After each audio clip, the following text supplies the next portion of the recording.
Ce n'est pas Renew contre un autre groupe. C'est l'Europe face à tous ces défis, face à tous nos défis et face à tous ceux qui nous veulent du mal. Alors, Madame la Présidente, l'administration américaine actuelle n'est pas éternelle. Une autre lui succédera. Mais la problématique restera la même. Le désengagement américain continuera et nous serons seuls, qu'on le veuille ou non. Nous avons rendez-vous avec l'histoire. C'est maintenant, alors déclarons notre indépendance, l'indépendance européenne. Je vous remercie. Merci, Madame Ayer. And now the co-president of the Greens Group, Bas Eickhout. Thank you, Madam Chair, and thank you, Madam President and Minister. A divided Europe is the biggest gift you can give Putin and Trump. And this Council is a moment of truth after the US national security strategy, where people are saying that this is a wake-up call for Europe. A wake-up call? The wake-up call was on the 14th of February, when G.D. Vance was exactly playing out what is now in the national security strategy. So this is not a wake-up call, though not the first time. We have been woken up. How many times do we need before Europe really wakes up? The US strategy is clear.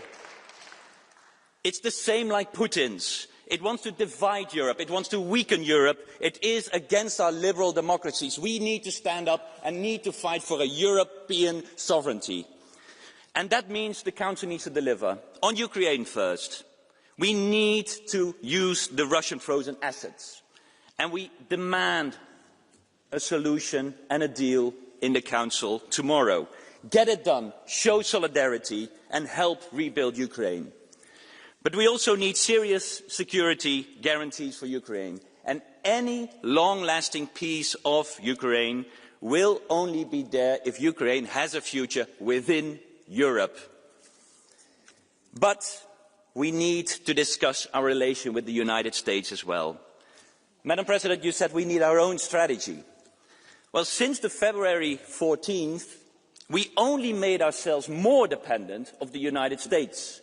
Yes, we put away our dependency of Russian gas, but we exchanged it for dependency of American gas. That is the wrong direction after the February 14th, and that needs to change.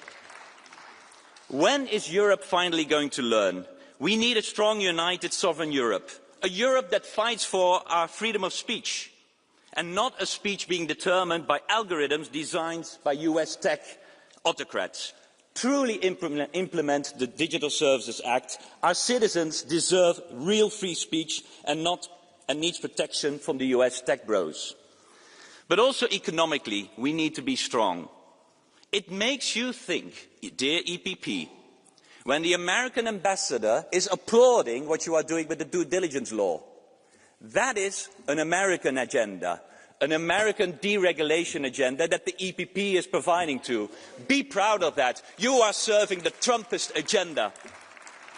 And also yesterday, also sorry to say, Madam President, what you did yesterday on the car regulation proposal, it's the best Christmas gift you can give China. You are throwing the European car industry under the bus. You said the future is electric, and you are right. But now you are casting doubt for our own car industry, and that's the best gift for China. The future is electric, and the only choice is, will we be part of it, or will we just import future cars? That's the choice.